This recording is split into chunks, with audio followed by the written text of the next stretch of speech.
This is the third part of the course where we will be deploying our web application on Heroku. Before we start with Heroku, we have to use some files which are like commands for Heroku to understand.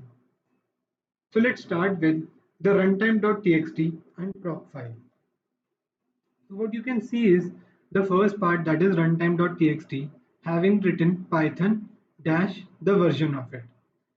Now, understand this, that Heroku doesn't use or doesn't have setup for each and every version of Python.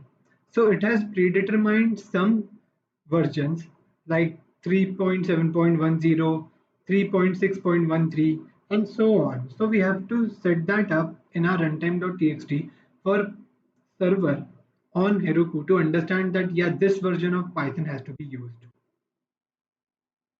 Now, the next thing you can see is the proc file. Proc file is a mechanism for declaring what commands are to be run by your application in Heroku platform. The commands that are specified in the last part, like python manage.py run server or python manage.py migrate, these commands are executed in Heroku server using the proc file. Now, there are even more commands that I would say, like python manage.py collect static, that is the command that is telling the web application to store all of its static files into the static files directory that I have defined in settings.py.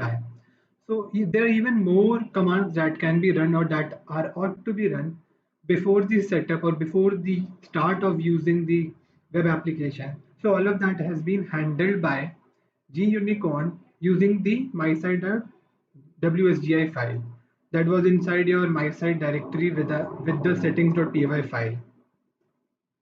So with this, we have set up the files that are required by Heroku before we can push this code to production. The last thing is to set the requirements.txt file, which can be done by the command pip freeze requirements.txt.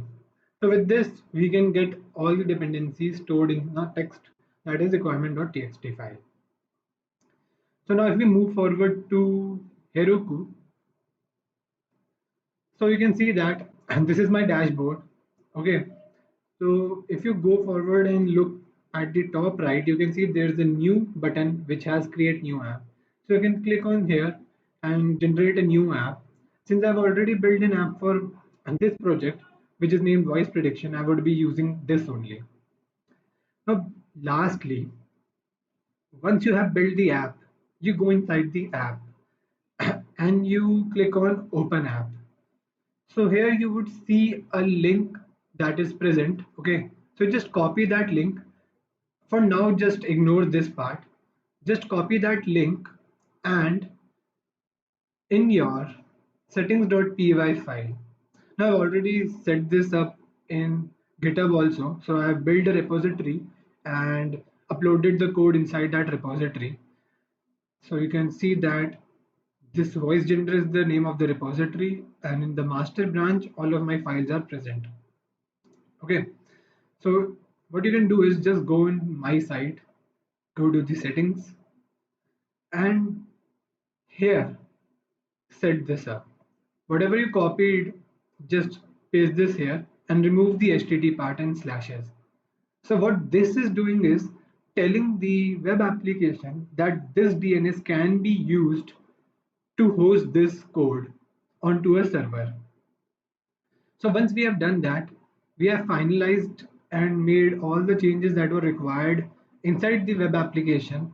Now we start off with deployment or going to production. So you can just first go back to your app, okay, and then inside your app, go to settings.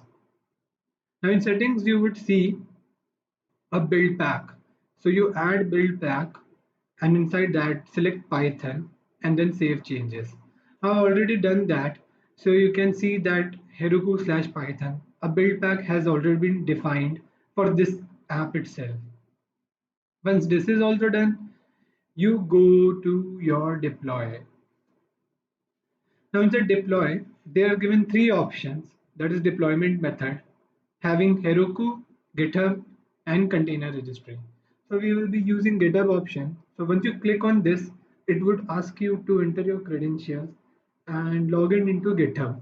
Once you do that, this app will now use your account of GitHub and ask you to connect any one of the repositories to this app on Heroku. So you would see a connect option here. Now, since I've already connected, you can see a disconnect option. So once you click on connect option, what it would do is it would ask you the name of the repository, and then it would, once you click on the required repository, it would connect the repository to this app, and you would see the name like your account name slash the repo name. And then, so next we go on to the manual deploys. Now, manual deploy has given you the option to select one of the branches. Since the master branch has the code inside my repo, we will be selecting master and then click on deploy. Now, once you click on deploy, this is the point where the server has now started and the Heroku platform is setting up that server so that we can just push the code and use the web application on a server or on deployment itself. So you can see that it has now added the build pack and it has now detected the app and using the Python version 3.7.10 that I had specified in runtime.txt. Yeah. Next, what it is doing is collecting all the dependencies that are required to run this code. And once it do that, it runs the python manager.py collect static, which I told you about, that it stores all the static files that are diversified inside the code and stores them in one point, that is static files directory. Then it compresses the files a little so that it can be inserted into the slug. Lastly, it would show if there's no error, then it would show you that yeah, we have released, and this is the link for which was just now showing. This is the link for your web application. Now you can click on, yeah, wait a minute. You can just click on view, and then it would set up your app and web application would be deployed. Now, since for the home URL, I didn't set any page, so no page is being rendered. Once I type voice, so you can see that, yeah, the page has been rendered now. So once you input the form or you set up the, I would say you fill up the form and then click on submission, then it would give you the prediction like it did in the last part. So with this, we are ending the third part and altogether the project that is predicting gender through voice analysis or voice data set.